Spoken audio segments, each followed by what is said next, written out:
Hello बच्चों, आज का जो हमारा टॉपिक है वो है लेक्चर 4 है। आज हम पढ़ने वाले हैं और जो हमारा टॉपिक है वो है रेशो की। जब हमें चार वैल्यूज़, चार हमें यूनिट्स दिए जाएंगे और जिसमें बी और सी जो बीच वाले दो यूनिट्स होंगे वो दो दो मरतबा दिए जाएंगे, तो उसको कैसे सॉल्व करेंगे। याद है पिछली मरतबा लेक्चर नंबर 3 में हमने जब तीन यूनिट्स दिए गए थे, जो बीच वाला बी यानी बीच वाला जो यूनिट था उसमें दो वैल्यूज़ दिए गए थे, तो उसको हमने कैसे सॉल्व किया था वो तरीका यहाँ पर भी अपनाएंगे।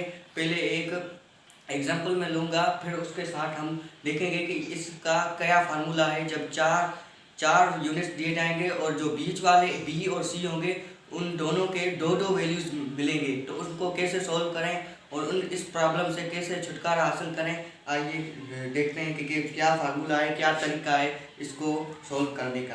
पहले तो मैं लिख लूँगा A ratio B equal to 3/4। उसके बाद गामा की निशानी, फिर ये डॉट याद है ना, ये रेशो की साइन थी। याद है जब हमने रेशो की डेफिनेशन देख ली थी तो ये साइन मैंने तो आपको बताया था, ये कभी मत भूलना, ये याद रखना। अब हम जो B और C का वैल्यू है 4/5, फिर है C/D। देख लो मैंने पहले ही कहा था जब चार स्टेटमेंट मिलेंगे, चार यूनिट्स मिलेंगे, तो बीच वाले दो जो होंगे उनमें दो वैल्यूज मिलेंगे B और C के। यहाँ पे भी देख लो सेम यूनिट्स मिले, B के भी दो यूनिट्स मिले।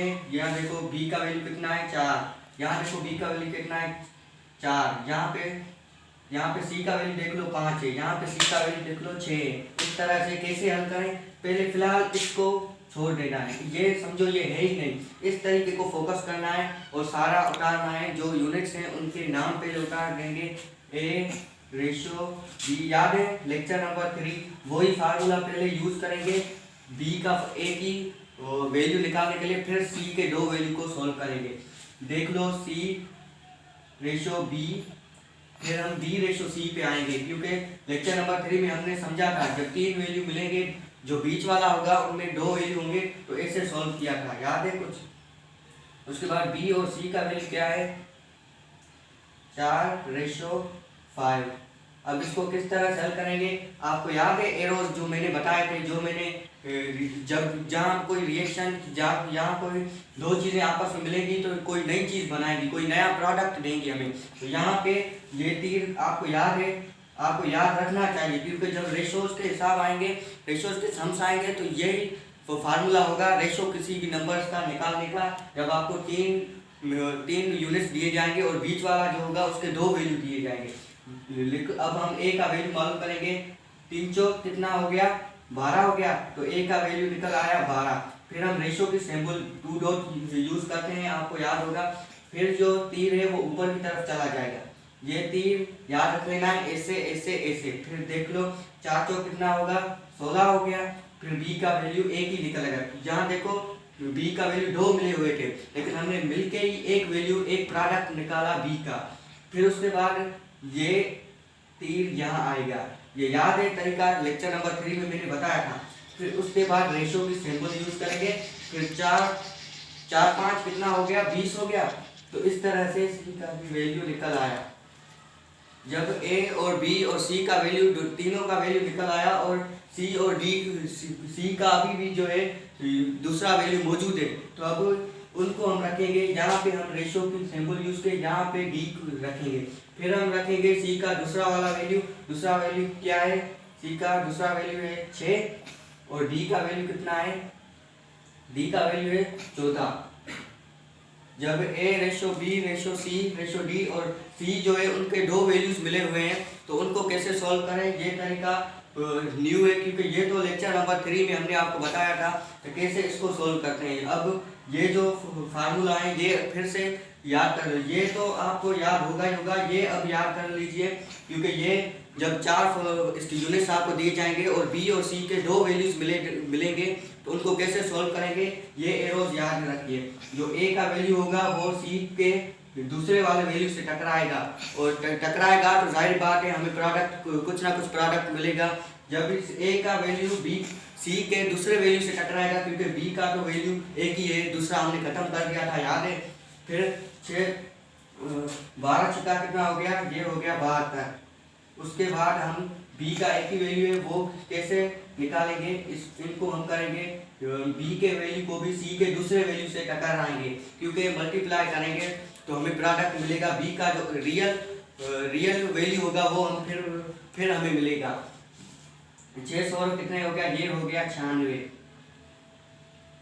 उसके बाद रेशो की सिंबल याद है वो ही रखेंगे। फिर जो सी का दूसरा वाला वैल्यू है, जैसे यहाँ पे हुआ था कि बी का दूसरा वाला वैल्यू पहले से टकराया था, यहाँ पे भी सी का दूसरा वाला वैल्यू सी के पहले वाले वैल्यू से टकराएगा और मल्टीप्लाई होगा, और हमें सी का रियल एक ही प्रोडक्ट एक ही वैल्यू मिलेगा। पहले हमें दो थे, बी के भी दो थे, उनको एक में चेंज किया, अब सी के दो हैं उसको एक में चेंज करेंगे। देखो 26 कितना हो गया, 120। फिर रेशो की सिंबल और फिर हम ये रखेंगे और देखेंगे कि ये कैसे। अब जो सी का पहला वाला वैल्यू है वो डी के वैल्यू, क्योंकि डी का तो एक ही वैल्यू मिला हुआ है, तो उससे ये तीर ये एरो याद कर लीजिए। फिर 20 का या सी का पहला वाला वैल्यू होगा वो डी से टकराएगा। फिर 20 जोड़े कितने हो गए, ये हो गए 280। तो डी का हमें जो रियल जो असली फॉर्म था, जो वैल्यू था, वो हमें मिल गया है 280। अब जितना भी इसको सिंपलेस्ट कर लें वो ये, अगर टेबल इनको लगेगा तो हम सिंपलेस्ट करते जाएंगे, और असली रियल जो रेशो का इनका वैल्यू होगा, सिंपलेस्ट रेशो फॉर्म होगा, वो हमें मिल जाएगा। देखो 2 का टेबल इन पे लग रहा है, जैसे देखो यहाँ पे कितना हो गया, 36 मरतबा लग रहा है, यहाँ पे 48 मरतबा लग रहा है, यहाँ पे देखो 60 टाइम्स लग रहा है।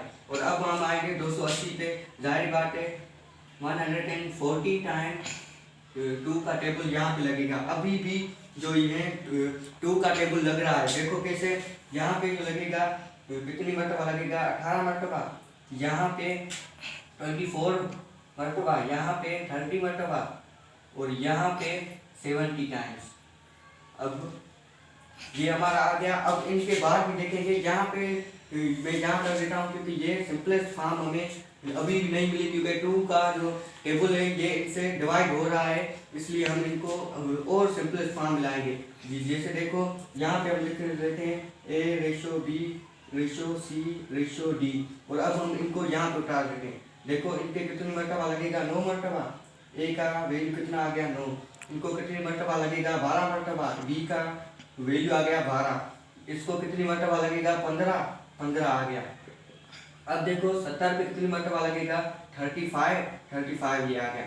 अब देखो कोई ऐसा टेबल है जो इन दोनों को डिवाइड कर सके। अब कोई भी टेबल ऐसा नहीं बचा, क्योंकि 3 का है लेकिन वो इन तीनों पे मल्टीप्लाई डिवाइड हो रहा है, तो इसलिए तीनों को नहीं, हमें जितने भी वैल्यू मिले हुए हैं एक मतलब चारों के चारों वैल्यू को मुकम्मल डिवाइड कर लीजिए, उसको हम रखेंगे। जैसे हमने 2 का टेबल लगाया था वो सबको लग रहा था, तो इसलिए यहाँ पे 3 का हम नहीं लगाएंगे, क्योंकि 3 का तीन स्टेटमेंट्स पे लग रहा है। अगर चौथे पे भी लगेगा तो फिर हम लगाते, जैसे यहाँ पे 2 का टेबल लगाया था।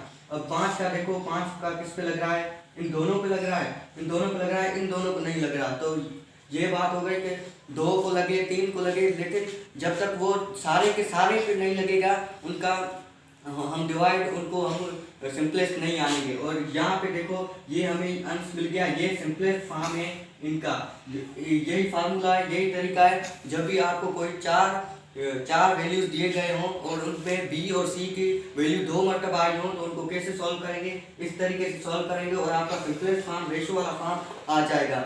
इसी तरीके को अपनाइए और बाकी जो 3-4 सम से ये घर में करिए, प्रैक्टिस करिए और खूब इंजॉय कीजिए और इस रेशो को समझिए। जो भी बात समझ में ना आए कमेंट में हमें बताएं कि कौन सी हमसे गलती हुई है। उम्मीद करता हूँ ये लेक्चर आपको पसंद आ गया हो। अगर आपको पसंद आया हो तो यूट्यूब पे जियो तो इसमें जुनेद अहमद सर को सब्सक्राइब कर लीजिए और बेल आइकन को बजाना ना भूलिएगा। Thanks for watching.